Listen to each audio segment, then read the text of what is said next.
2040, we are taken over by the artificial customs intelligence depository. Where is a container at what moment? Who did what with a container or a parcel at what moment? Some crazy numbers. 1 out of every 5 bottles of wine, the bottle itself is purely false. Cardano is an excellent recipient, but that the core information that should be shared globally is imprinted directly onto the blockchain. Good afternoon, everyone. Welcome to the Global Customs and Trade Forum. My name is Greg Pilkington, and I'm excited to welcome you to our webinar on integrating blockchain and DLT, distributed ledger technology for secure and efficient customs processes. Part of the Global Customs and Trade Forum series on the use of AI and advanced technologies in customs. As the facilitator for today's session, I'll be guiding you through an insightful discussion on how advanced technologies like AI, machine learning, and blockchain are revolutionizing customs operations under the Customs 4.0 concept. Our goal is to explore these innovations and their potential to enhance efficiency, transparency, and security in customs processes. We have a stellar lineup of speakers who will share their expertise and insights on these transformative technologies. I encourage you to engage actively by asking questions using the Q&A functionality that you see at the bottom of your screen, and make the most of this opportunity to learn from these industry leaders.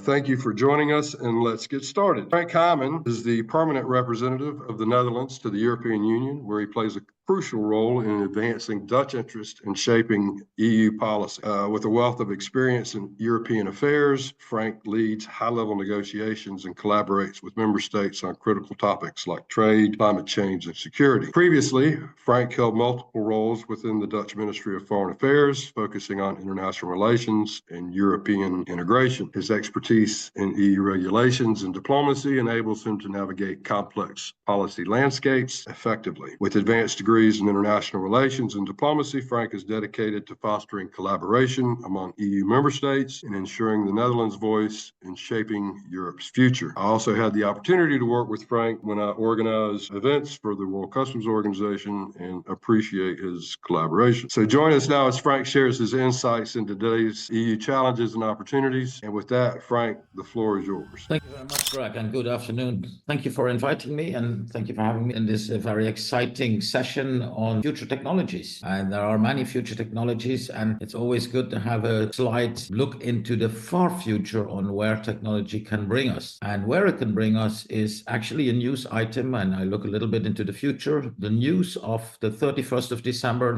2039, which is about 15 years from now, and that will be the announcement in a news bot. We don't have newspapers anymore and regular internet. We have news bots feeding us everywhere with all the information that we need, and it's comes straight into our ears. But the news will be striking anyway. The news will be actually that customs worldwide will cease to exist from the 1st of January 2014. It is the end. Customs, the oldest profession in the world, started far long ago, ages ago, the first collector of money through the state, and we marked them on the border because that was quite an easy line where we could detect the goods, the subject on which we needed to levy and collect taxes.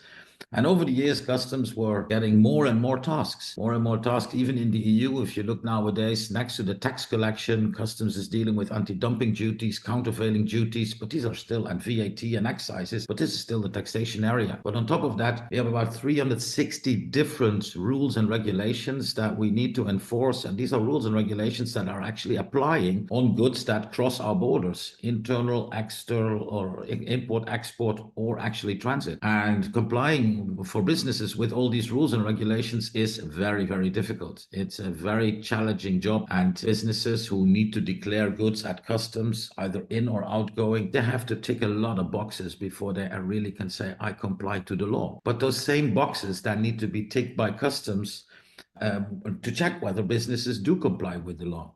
But in 2040, it's completely different because we're taken over. We are taken over by the artificial customs intelligence depository. Acid. And acid sounds like poison, but it is not. It is no poison. It's the future. The world is managing around data. And DLT is a means to transmit or to make available data. And there are many other options to make available and share data in the global supply chain. And so far, we've been discussing data from a customs perspective when we talk about a customs declaration. A traditional customs declaration where about 100 or more mandatory fields, data elements need to be completed. And those data elements mainly are about the goods that you want to process. Those details are about the fundamentals that customs need to have to take the decisions and to calculate the duties. And these fundamentals are on the actors that are involved. Who is the responsible person? Who is the importer? Who is the exporter? But these are trade data. Also the value, it's all trade data. But on top of trade data, there's much more available in international trade, which actually may be relevant for customs to check whether businesses are compliant. And the other data are, for example, data from events, the logistical movement. Where is a container at what moment? Who did what with a container or a parcel at what moment? These are all logistical events, and they are registered. And also these are actually for the far future. These are data that are relevant to make compliant decisions. And furthermore, we have data related to detection devices. Customs is using more and more detection technology, and we know them from the scanning. The scanning of a container gives an image, but an image actually is no more than also data. And when we can apply rules on those data, then we can analyze those images the same as you do with as your iPhone does with automated face recognition.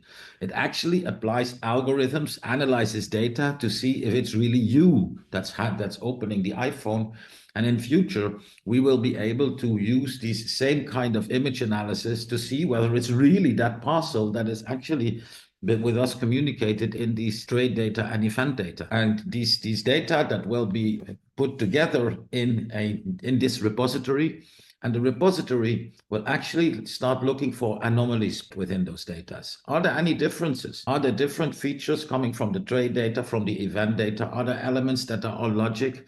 And it's the machine deciding that. It's the machine finding these anomalies because we, as customs, the human beings, are actually not capable to do so anymore. The amount of information is so much that it's sheer impossible with the human brain and with the human eye to do this analysis. So that is all taking over by ACID in the near future. And that's coming more because we have more regulations coming up, and these more and new regulations that are coming up, they are actually a bit different from what we have today because they put more demands on the supply chain. A good example is what we've all seen already is carbon border adjustment mechanism, where instead of looking at the product, we look at where it's produced. We will have regulations on forced labor and child labor. You cannot see it on the product itself. You have to have supply chain information from the source available. And a recent example is deforestation. Deforestation, where you have to determine if you want to import, if you, for example, want to import a book like this one, then you need to determine in your customs declaration or your customs data, what are the geographical coordinates of where the tree was cut, of which the paper was made that was used to produce the book. This is not information from the product itself. This is product information from the source. So customs declaration data, the traditional ones, the event data, the detection device data, and the supply chain and source data all together in the ACID. And ACID is maybe a theory, and maybe ACID will not be able to take over everything, but we've already made our first step towards that in the European proposal on the customs reform, where the so-called data hub is introduced. And the data hub, it's more than 27 member states merging their customs declaration systems, because if you look at those systems, we have 104 systems running in all these European countries related to import, export, transit, processing, customs decisions. They will all be merged in that system, but that system will also offer the opportunity to join up all the other information sources in the future and to do the analysis on the information sources with modern AI. Whether it really will bring us ACID as customs will disappear in 2040 or not, it's not so relevant at this moment. What relevant is that we actually are open for the use of these new technologies, for the application of these new technologies, and that we do not fear these technologies, but we see them and welcome them as opportunities. Fantastic. Frank, not only have you touched on the future that we are heading towards, but the practical application of what's actually happening in the marketplace today. Thanks for those very insightful opening remarks. Your vision of the future and customs role in advanced technologies provides a compelling foundation for these future discussions today. And with that, I'd like to introduce our next speaker, Enrica Noyoka is the CEO and co-founder of Customs Clear, a cutting-edge European platform dedicated to enhancing customs trade knowledge online. With a distinguished career in customs and compliance, Enrica has gained extensive experience across customs brokerage, manufacturing, and logistics. In addition to leading Customs Clear, she serves as the editor of two key industry journals, the Customs Law for Practitioners, a long-running e-journal in Lithuania, and the Customs Compliance and Risk Management, CCRM journal, which provides insights to practitioners across Europe. Enrica is also a founding member and director of the Lithuanian Customs Practitioners Association and has held influential roles in the Lithuanian Customs Consultative Committee and international trade associations. Enrica's leadership and expertise have made her a pivotal figure in the advancement of customs knowledge and compliance across Europe.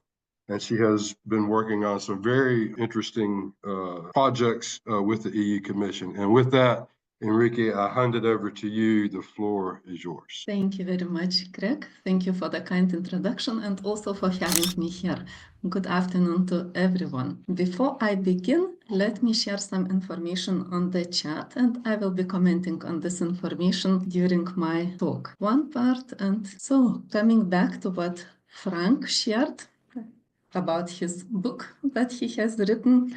He said that 2040 or 2039 is far away, the future. But Frank, I would like to draw your attention that the future might come even quicker, because in your book you mentioned near frequency chip built into every product since 2035 under European legislation. So this European legislation is already in place. It entered into force in July this year, and I'm talking about the product eco-design regulation. It sets out the requirement for a digital product passport. It's kind of NFC. For example, what the regulation says about the use of the passport by customs. The data included in the digital product passport are intended to allow customs authorities to enhance and facilitate risk management and enable the controls at the border to be better targeted. Therefore, customs authorities should be able to retrieve and use the data. Who knows, maybe in the future the term customs authorities in this regulation will be replaced by asset, and maybe this future will come soon. To sum up, there is no escape of technology, including artificial intelligence, which is the customs clear focus area currently changing the world. And EU acknowledges this by issuing AI Act, we know recently, and also internationally in September, there was a framework convention signed, an international one, by the United States, by the United Kingdom, the EU, and Norway. However, being a leader in the regulation, the EU also recognizes at the same time that we need to catch up with the United States and others in the development of the technology, if that's still possible. For this purpose, for example, the EU has established supercomputers that can be accessed by SMEs to train large language models. This is a broad overview of what's happening in the field related especially to artificial intelligence, but what about developments in customs? Closer ones here. These days, in customs field, we have the very ambitious EU customs reform in progress, with the EU customs data hub as the central element. However, I'm worried that on the one hand, the EU reforms goals are very ambitious, but not ambitious enough to catch up to and overtake others in the healthy competition. In my opinion, the EU Data Hub will not fully deliver if we will rely only on technology, as it is the current status of the proposal, and forget the primary producers of quality data, the humans, who seriously struggle to navigate the unprecedented complexity of the regulatory environment. A century ago, very nicely, it was put by Wilbur Wright, one of the brothers Wright. He said that we can fly without motors, but not without knowledge and skills. And in my opinion, the reform is missing one key element, namely focus on knowledge and skills, and not only the EU Data Hub, the technology. And here we can raise the question, and this is the timely question, because the EU reform is as a proposal, so everybody can come and suggest what could be changed, and this must be done now. I'd like to address one part of it. It is not for the EU reform, but how we could look at the technology from the knowledge perspective.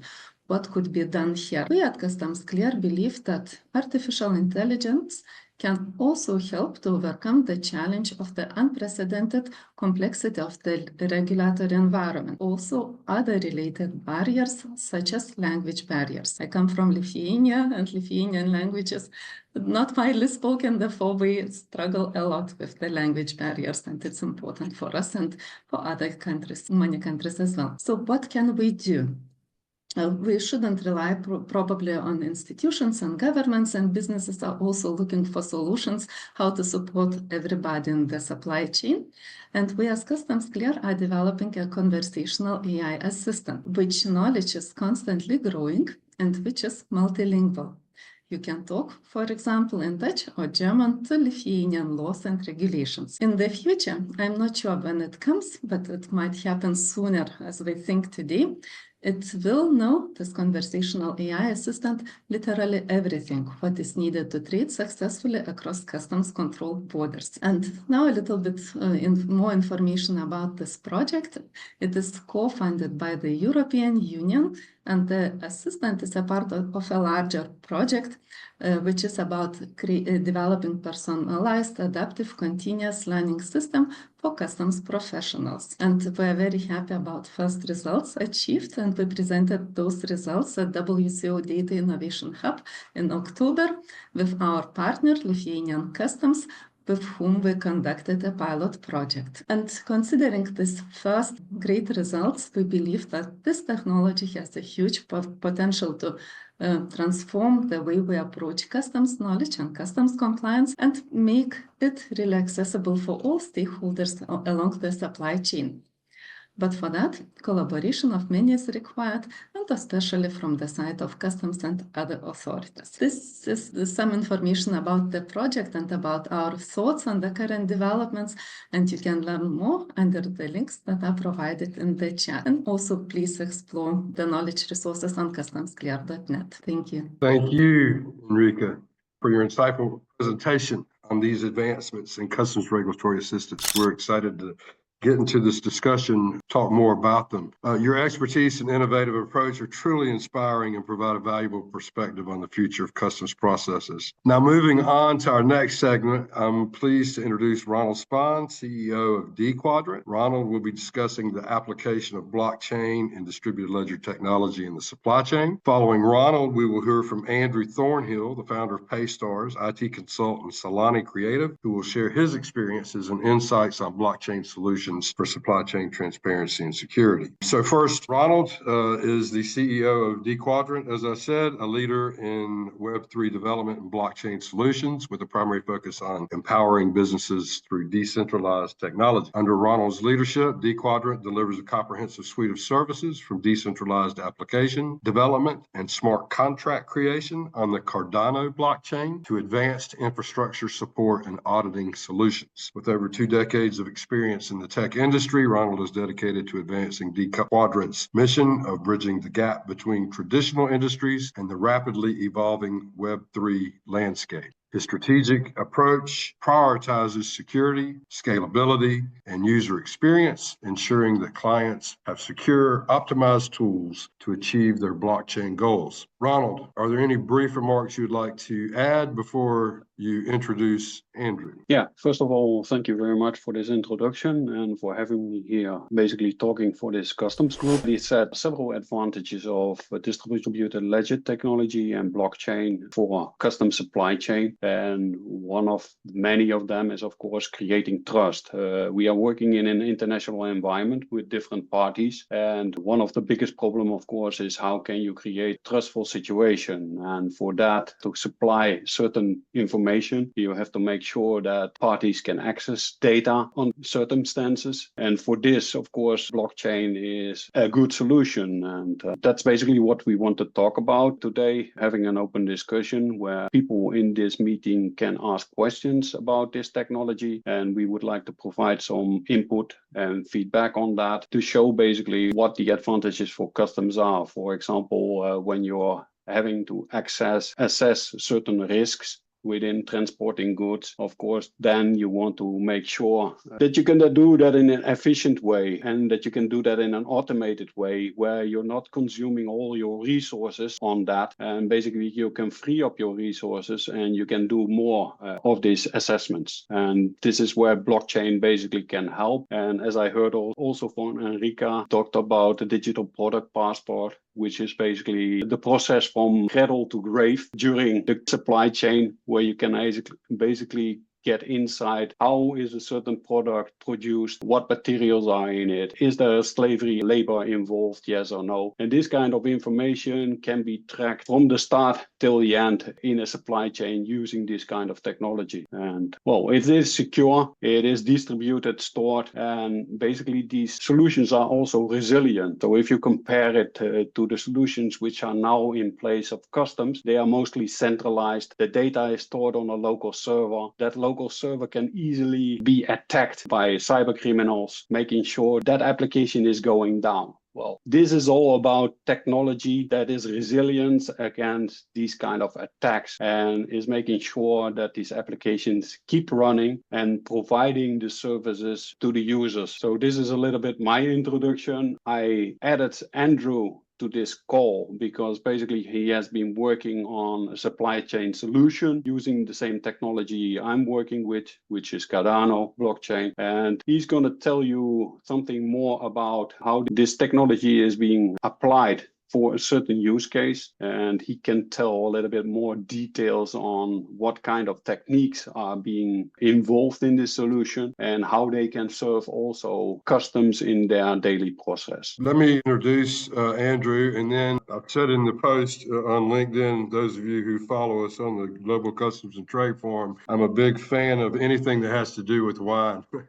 And when Ronald introduced me to Andrew, I have to confess I got excited. So I'll introduce Andrew, and then we have a video we want to show you. And I think it's really good because it goes into some of the detail that Ronald just spoke to. And then we can go into the conversation. So before I show the video, Andrew is a pioneering figure in blockchain. He's renowned for his transformative work in enhancing supply chain transparency and security. He has a deep expertise in distributed ledger technology and has created impactful blockchain solutions for high-value industries, such as we're getting ready to see in the wine and luxury goods industry, focusing on the authenticity and traceability of those products. One of his standout projects includes a blockchain-based traceability system for the Georgian wine industry, and you'll see that was developed along with Cardano and ScanTrust counterfeiting. The system utilizes digital signatures, QR codes, and allows the wineries to protect their brands, build consumer trust, and expand into international markets. Andrew's innovative approach is now a model for transparency in global trade, showcasing the powerful role blockchain can play in securing supply chains across various sectors.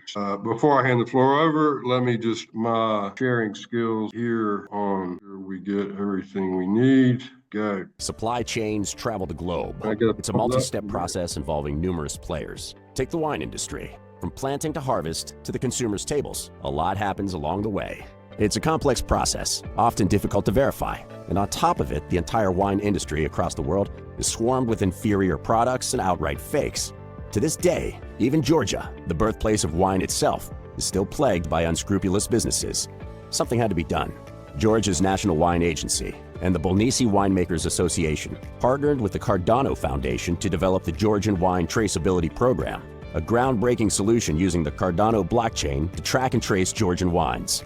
Here's how it works. With Cardano's unique advantages, winemakers easily store all relevant information on the Cardano blockchain, from government-issued certificates of conformity to comprehensive supply chain data and even details about the grape's variety. The wineries and the National Wine Agency then digitally sign the information. Once uploaded to the Cardano blockchain, the information is validated and cannot be tampered with. This guarantees the process meets transparency requirements and complies with trade shipments, plus international data standards set by industry bodies, making it easier for regulators to verify the information. In fact, even if they use different apps, anyone can check and verify the data is authentic, including every consumer. They just need to scan the special QR code created by ScanTrust.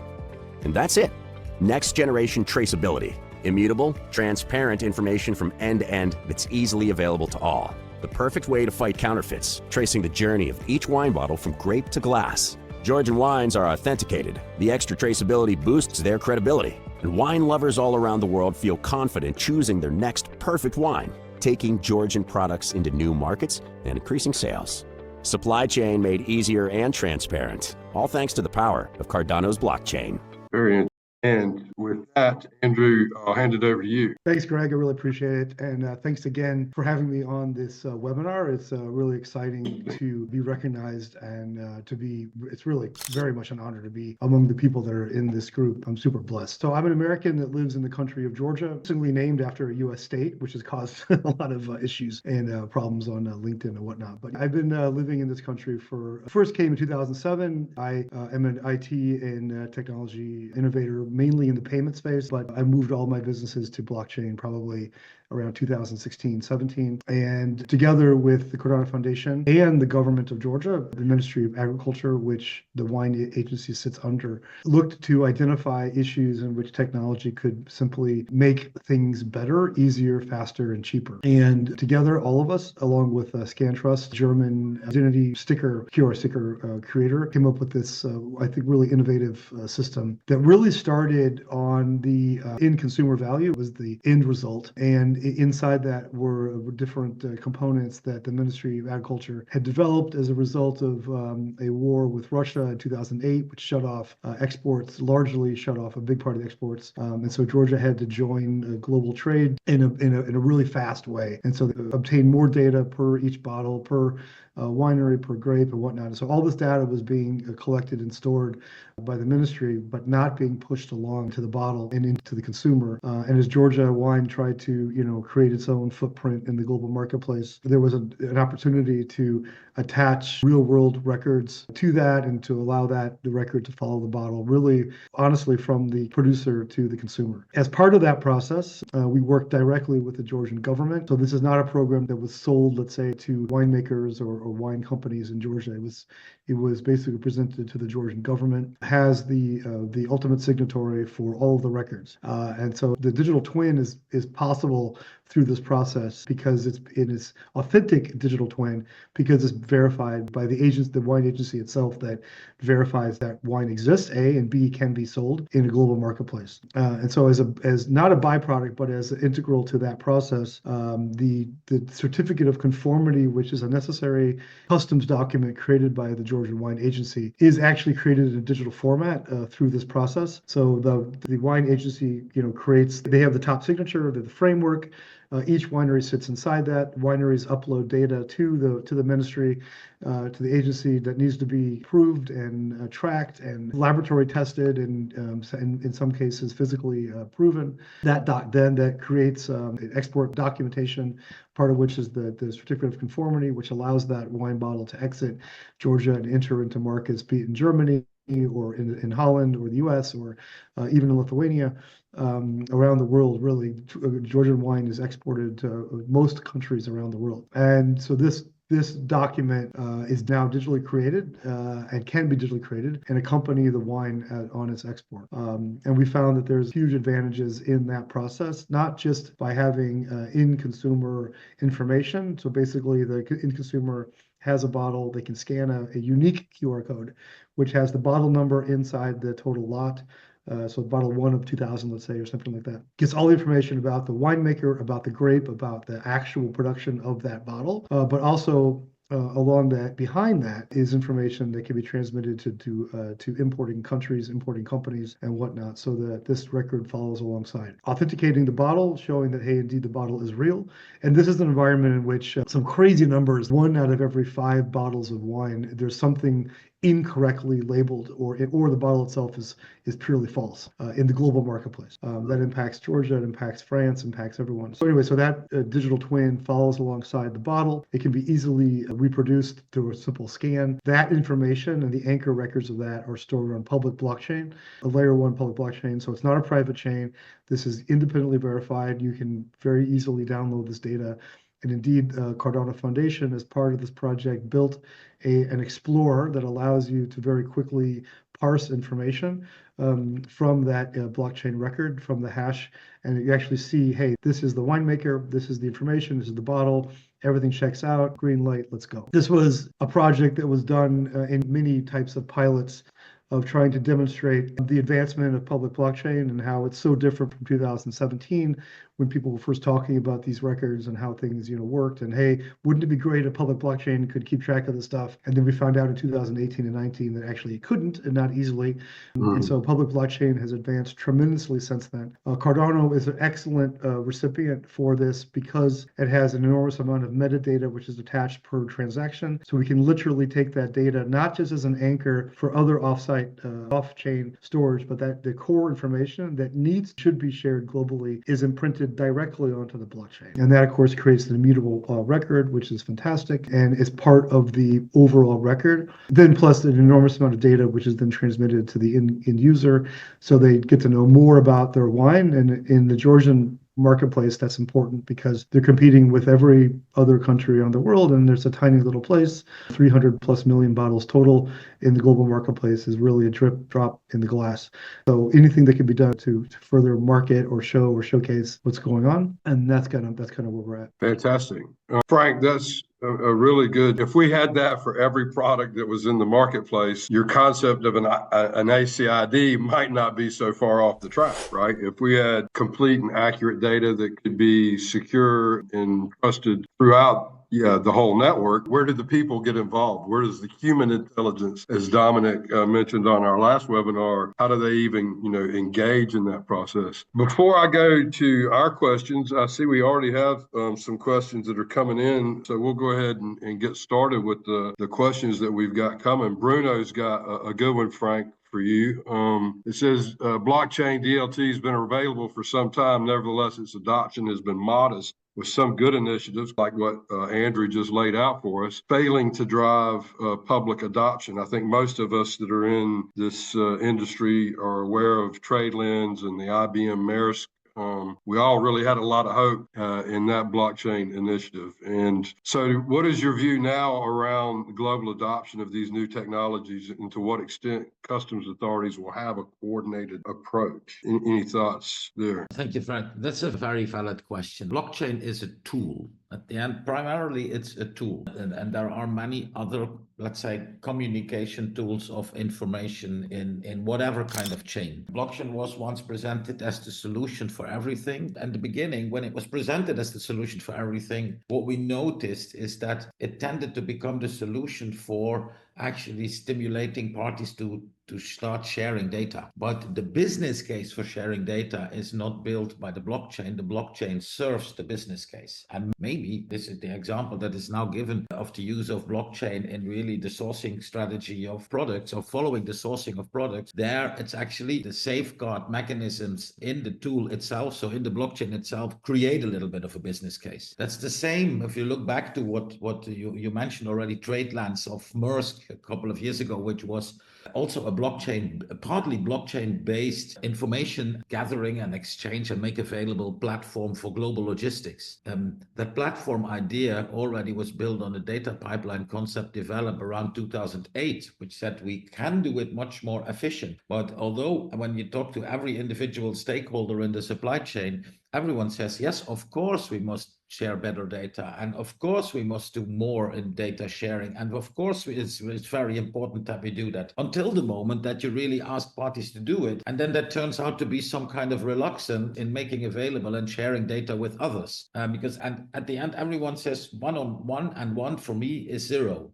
But on the other hand, you should start with sharing data, and then you find out that 1 and 1 may be actually 3. And TradeLens was built on the idea that they started using a blockchain as an additional driver in enhancing the business case. When we have a very secure mechanism, which is very smart, then maybe we can actually take you over the edge in starting to share data. And it was a success in the beginning. It actually, the fact that they put in a blockchain as an additional incentive to share data, although it's actually only a tool, it started to become a success. But it actually went down, in my view at least, what we saw from the news, that at the end, this overall transparency of supply chain, there were too many parties very reluctant to that, who actually said, I don't want that. And regardless whether the blockchain was a tool to secure, but simply the feeling that all your information was simply somewhere and maybe accessible to what conditions ever to anyone was a little bit fearing, and that's, I think, why it died. On the other hand, now, and the example that was just given of the wine is actually similar to legislative needs that we get in the future that I addressed related to CBAM, forced labor, forestation, and child labor, because these are examples where there is a legal demand. So the business case is already there. There is a legal demand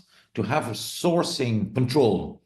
And in that sense, I think that driving the use of blockchain when it wasn't there in the past because it was no business case itself, we have now had sufficient experience. And the example shown by Andrew and the film is excellent, because these are the examples that now need to be applied by the business sector simply to meet the new regulatory demands. And we now have them on a few products, but Enrica already mentioned this, there will become much more. The digital product passport, eco-design, capturing much more information along the supply chain is relevant for all kinds of stakeholders, not only for governments. And in that sense, I think that we maybe were too fast when we built trade lands in 2015. But now the time is there to really move on with it. Enrica, you had mentioned well, I think a lot of us share the idea that this is all a little bit scary, right? The changes are happening really, really fast. I mean, okay, I'm gonna show my age here, but I remember when Windows 95 was a big deal. And we all got excited because now we have a word processor. And this is like, crazy technology. We even mentioned at the beginning of the Q&A here that there may be a possibility where the human's not even involved. So there's the human to AI integrations and the non-human to non-human AI integrations. What are your thoughts on that? First of all, probably on the word scary.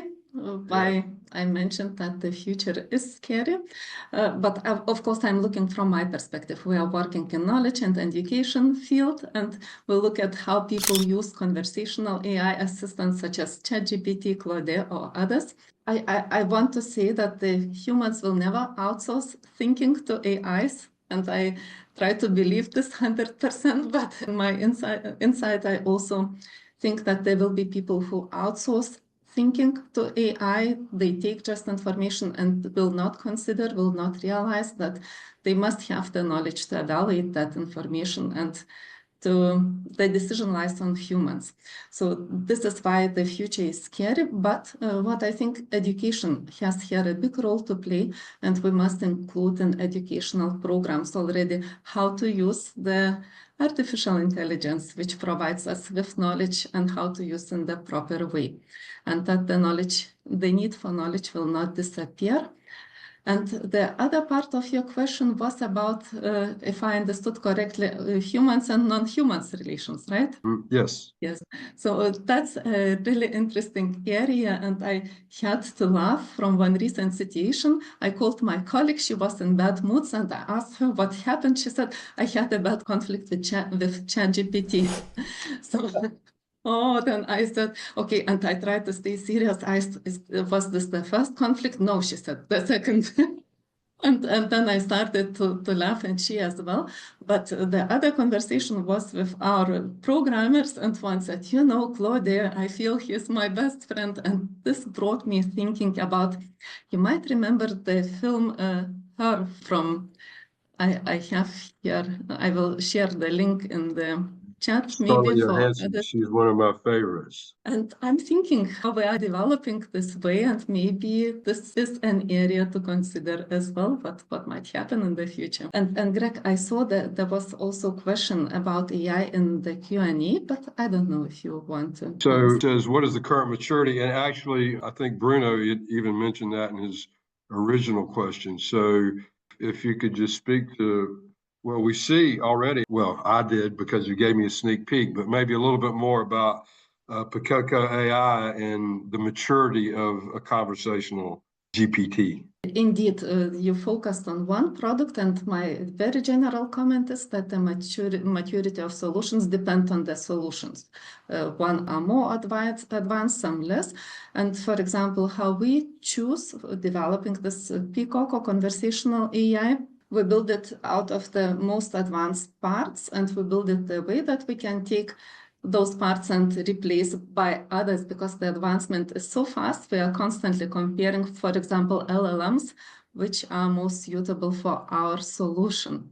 And the very interesting question is about the challenges. And I would like to share about one aspect which I'm considering, and I think we all need to consider.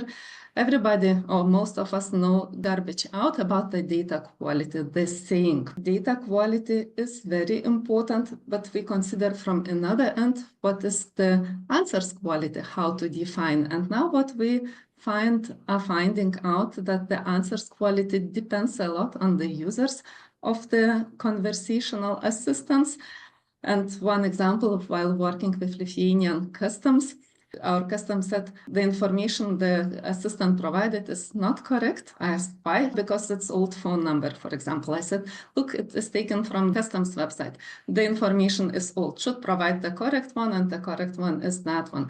Then we discussed, shall we take information? So we can take information from customs website. We asked, shall we take information from law? Law doesn't work in practice, and you can provide based on law the answers the users expect. So we have to deal also with such challenges, how to provide the answers the users expect and define the cases. Data quality and the quality of answers, which is tailor-made, are the biggest challenges. Right. So, Andrew and Ronald, I want to bring it back to you because, well, Frank touched on it. We're looking at TradeLens, and that is a good role model. I think my own personal, and these are formed off of what we see in the industry, there might have been an error in the logic, thinking that everybody wanted everybody else to have visibility in the blockchain. And we talked about this in our run through, and Ronald, you have some pretty strong opinions about that. But how do we protect that data? Make sure only the right parties get to it. Well, actually, the technology has been evolved a lot since basically this project. And there are new techniques out there, like zero-knowledge proof technology. And that's basically that you don't have to provide all your information to the other party. Basically, you can shield certain properties of information for other parties. Mm-hmm. And that gives you the ability to protect your intellectual property, for example, related to a certain product which you produced, what kind of materials you're using in that. You don't have to give away that information. You can say, well, that certain party needs this kind of information. Let's say customs needs certain information to identify if this is a real product, if it's not being falsified. Then you basically say, well, these properties I'm giving away for customs. So once they access basically the blockchain, they have access to that kind of information, and all the other information which is not relevant for customs basically can be protected, and this can be for any party in the chain. So new technologies like zero-knowledge proof, basically, which is very popular currently, is ZK Snarks technology that's used by a lot of parties already in blockchain and being applied. That is also being applied basically for the digital product passport, which is still in development, of course, but that is basically related to the whole let's say, circulation of a product from creating it to the end of life, and basically making sure it's being decomposed and reused again. So, Andrew, I want to come to you. You being the fresh voice without the customs experience of most of the rest of this group. So I don't want to put you on the spot by having you try and interpret customs legislation. There's a long way to go there. But knowing what you know about things like smart contracts, and I think Sylvia in our chat mentioned the use of blockchain in conjunction with Internet of Things, and we have a lot of smart things out there now that are creating information. We use sensors and scanners and images from video and CCTV and six-sided scanners and non-intrusive inspection technology. And how does customs prepare itself for this kind of technology? Well, thanks, Greg, for the question. I think it's an excellent question. And I think actually, somewhat the answer ties back to even each of the things that Frank originally brought up, that you commented on, Enrique mentioned about garbage in, garbage out, and even with new technology stuff that Ronald mentioned. And indeed, not to hash on too much, but TradeLens, was a private blockchain, and indeed, blockchain is not the answer to everything, and public blockchain itself is not even the answer for all things that require blockchain. But when it comes to customs, trade, and information that is being demanded by governments and multi-governments working together and users demanding answers, public blockchain provides an anchor of accountability, which I think is extremely important in today's day and age. I saw earlier today some rockets fell into Kiev, and they opened up or some drones fell, and they opened it up, and they found some Western parts that probably shouldn't have been there. And that answers all sorts of questions. Hey, where are we at? What's going on? And how did this happen? And why was this allowed? And the amount of information that is coming out of all of trade is so enormous that it's going to be very difficult to sift and sort and push through. But to have the base information sitting on public blockchain that itself is immutable allows for a point where you can say, hey, listen, okay, I know there's a lot of stuff going on. I know there's tons of information, and we scanned this container in Germany and then somehow ended up in Spain before it went to New Jersey. And then, now that boat's in Egypt, and we don't know what's going on. But by having the core component data sitting on public blockchain, where you can say, well, at this moment, this happened. And at this exact moment, this thing was printed. So you cannot go back later and say, well, you messed up. And actually, that data was not at the right time, at the right place, it was the right something different. And once you get to the point where each of the parties that have to communicate or need to communicate with each other to get to the certain spot, once you get that understanding, which Frank alluded to, and once we come to an understanding, which is a big part of next steps, is that moving the barriers, or at least creating the common bridges in which we can communicate and allow for this stuff to happen. And sorry, my cat is actually jumped and is joining me on the table here, so my apologies. But once we get to that point, once you can start integrating in smart contracts, in which you can say, and a smart contract in this situation would say, hey, we're going to either reserve a set of funds, or we're going to reserve a set of documents, or a set of information, and this is going to be in there and verified, but not released until the other component is unlocked. That opens up all sorts of amazing opportunities in trade and trade finance, but also in customs, in which certain data that maybe can only be released upon certain information, or if there's a trilateral agreement in place and it needs to be stored by one party, but viewed by one of the other two parties. Contracts are perfect in this space. And so I think that in thinking about 2039, 2040, how do we get there? What are the steps to get from here to there? Communication and beyond bridges and beyond whatnot. We need to, the point that we're at now with the Georgian Wine Agency, for example, is that we've created this digital twin, and now we've created this digital certificate of conformity. Getting other countries to accept that digital conformity as an actual customs document is not an enormous challenge, but it is where we're at, right? And so I immediately added Anne and Enrique in my LinkedIn as a result of this webinar. It's like, well, how do we do that? Yeah, Greg, who do I talk to and say, hey, I've got this document, and I've got this amazing document, which is literally signed by the government agency. It's better than a piece of paper, because a piece of paper could potentially maybe be forged or be traced, or be like, hey, I don't even know who did this. But here's a document that is on chain, and it is signed by the agency, and it can be accompanied also with a paper document if needed in the beginning. But who do we talk to? Who are the people that are in charge of this? There isn't probably some overarching body that says, well, you know what? I speak on behalf of these 18 nations. No, it's like I think you have to go country by country and get this done. Maybe at the EU, there's a certain level above that, but even in the US, we're importing wine to US. Or take Canada, for example, in which each province has its own, and I'm only talking about wine here, each province has its own monopoly. You have to create a set of documents for each province or each state, or in cases. So that's kind of where I'm sitting. It's technology is there. Absolutely, it's there. And we're proving that this is a thing and it's real. Now, so help us. And maybe I don't have the customs experience, but I'm not going to tell you how to do your job at all. I want you to tell me how to do my job better. Actually, I want you to say, hey, if I was to accept a digital document, this is how it should look like. This is how it should be presented. This is how we should go about it. This is the steps we need to take to get it by this government agency in Germany or wherever. And then let's talk and let's make that happen. Yep. I think you're in the right form anyway. Some of the folks here could probably help you. I see we only got a couple minutes left. Enrique, were you able to show us really quick the AI that you have there? Yes. Yeah, so if we could just, quick 60 seconds demonstration of what you've got that can help. Great. I will try to share the screen. Thank you. I hope it will work. Can you see my screen? Yep, it's there. Yes.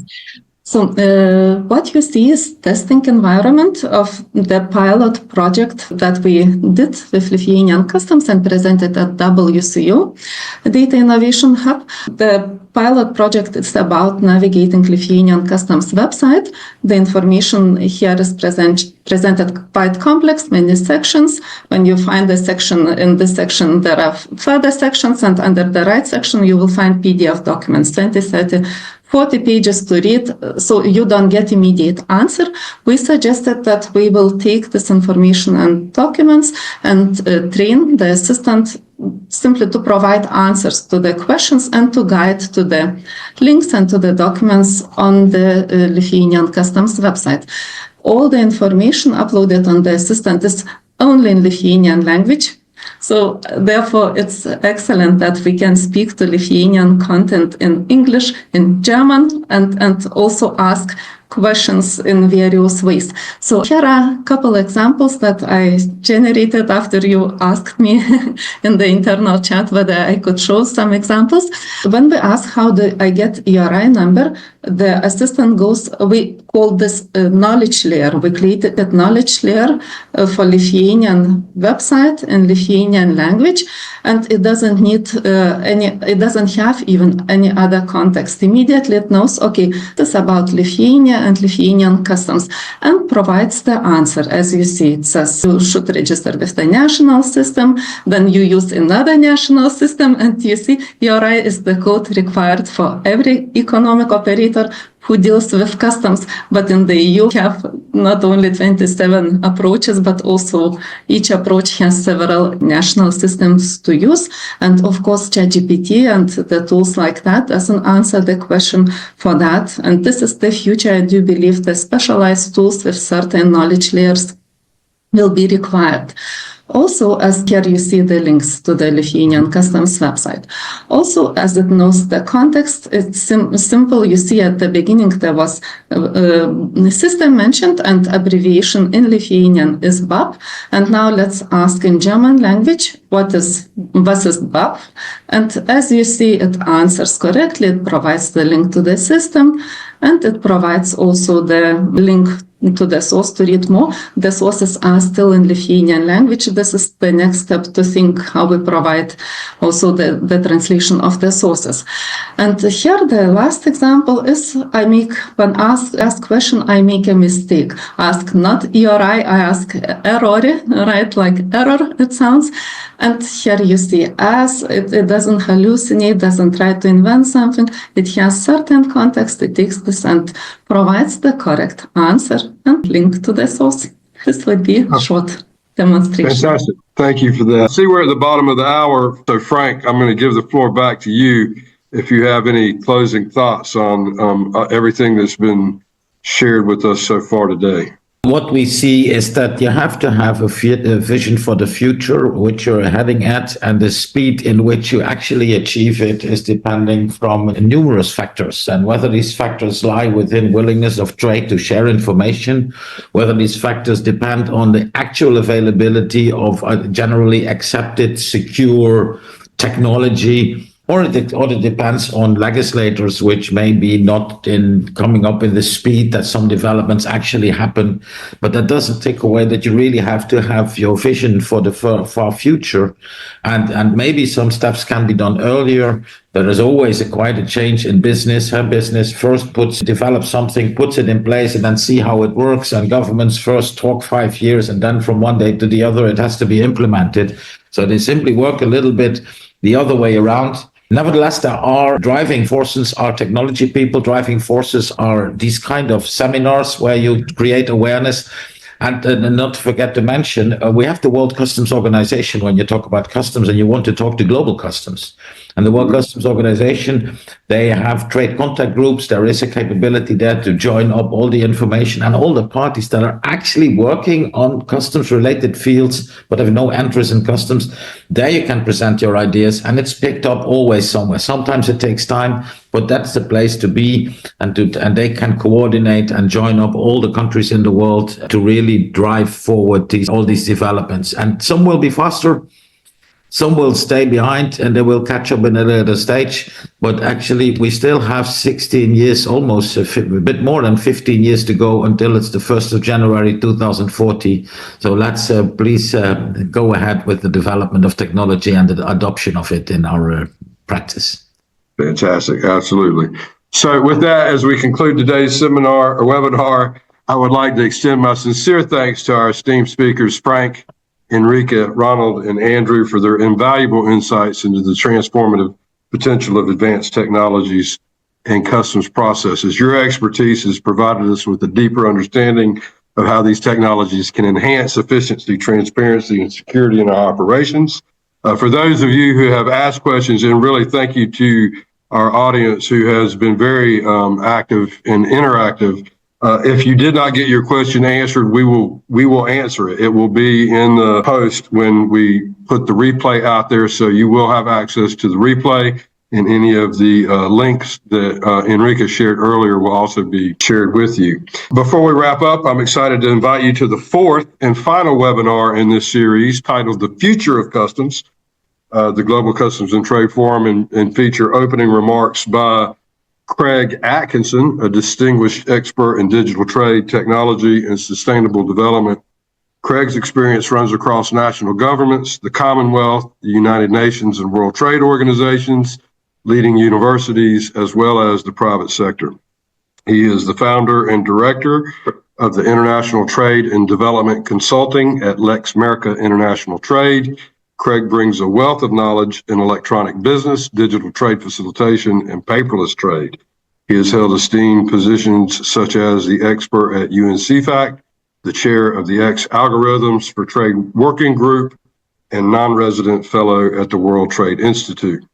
Craig's extensive global experience, including roles in numerous countries, underscores his deep expertise. I've been working with Craig and some other folks on what's been called the Internet of Rules in this world that we are moving into, where business rules and rules engines will dictate much of the way that this data is treated. It would make sense that we would have a common standard language when we talk about rules. And hopefully we'll be able to get Craig to speak a little bit more to the Data with Direction Service, DWDS, that speaks to how an Internet of Rules might be used in this context. So please mark your calendars for the 11th of December. It's the second Wednesday in December, where we discuss the strategic roadmaps and AI-driven innovations shaping the future of customs. Thank you again to all our speakers and for everybody who's been here. And forum joining link is in the description. There you find more like-minded people like you. And if you miss it, you can watch the replies here on the screen.